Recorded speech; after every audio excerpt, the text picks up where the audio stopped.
देखिए, इस साल के अंत में होने वाले विधानसभा चुनाव और फिर अगले साल होने हैं लोकसभा चुनाव। इन्हीं चुनाव को देखते हुए बीजेपी अपनी रणनीति बनाने में जुट गई है और अब बीजेपी रणनीति को धार देती हुई नजर आ रही है। इसी के तहत बीजेपी संगठन स्तर पर बड़ा बदलाव करने की तैयारी में है। इस बदलाव के लिए बीजेपी अध्यक्ष जेपी नड्डा, गृह मंत्री अमित शाह, बीजेपी के राष्ट्रीय संगठन मंत्री बीएल संतोष, इनके बीच 2 दिन में करीब 8 घंटे तक महामंथन हुआ है।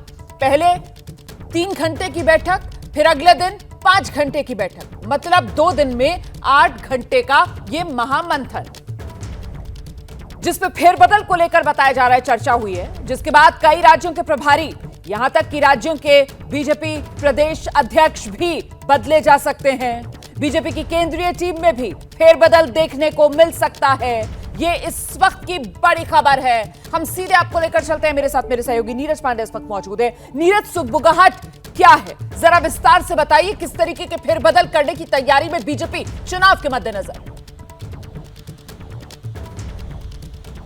रमाना, दरअसल 2024 का लोकसभा चुनाव बिल्कुल नजदीक है। महज आप 6 महीने रह गए हैं पार्टी के पास तैयारी के लिए। 3 बड़े राज्य हैं, मध्य प्रदेश, राजस्थान और छत्तीसगढ़। इन 3 राज्यों के विधानसभा चुनाव अक्टूबर में होने हैं। महज 3 महीने रह गया इन चुनावों के। अगर आप चुनाव दृष्टिकोण से देखें तो 3 महीने किसी 3 बड़े राज्यों की तैयारी के लिए बहुत कम समय होता है। ऐसे में अभी हाल ही में भारतीय जनता पार्टी ने कर्नाटक का चुनाव लूज किया है। वहां पर माना जाता है, पार्टी मान रही है, ये मान के चल रही है कि कहीं ना कहीं संगठन में कमजोर होने की वजह से ये हमारी हार हुई। यानी कि संगठन में जो अभी लोग काम कर रहे हैं वो उतने एनर्जेटिक नहीं हैं, या ये कहें कि वो इतने कॉम्पिटेंट नहीं हैं कि उनको उपयोग में लाया जा सके। ताकि आगे, चूंकि आगे लोकसभा चुनाव है, एक बड़ा इलेक्शन लड़ना है, पूरे देश का मैनेजमेंट करना है। ऐसे में पार्टी चाहती है कि नई टीम, एनर्जेटिक लोग, ऐसे लोग जिनके पास जो पार्टी को समय दे सके और बहुत काम कर सके। जैसे कि आप अगर अभी मौजूदा समय में देखें तो खुद एक राष्ट्रीय महासचिव थे सीटी रवि, जो अपना खुद चुनाव लड़ रहे थे चिकमंगलुरु से,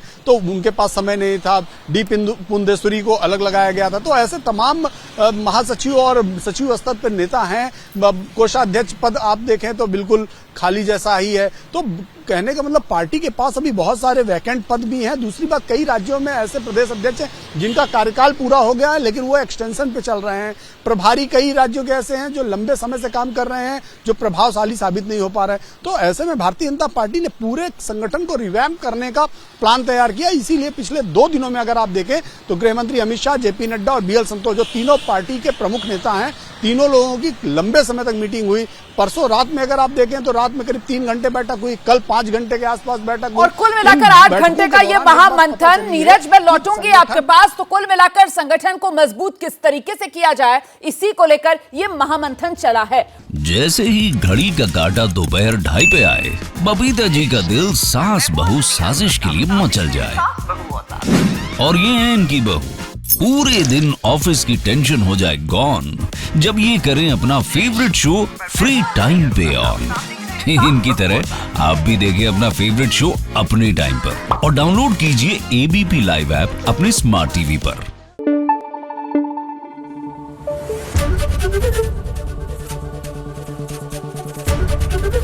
एबीपी न्यूज आपको रखे आगे।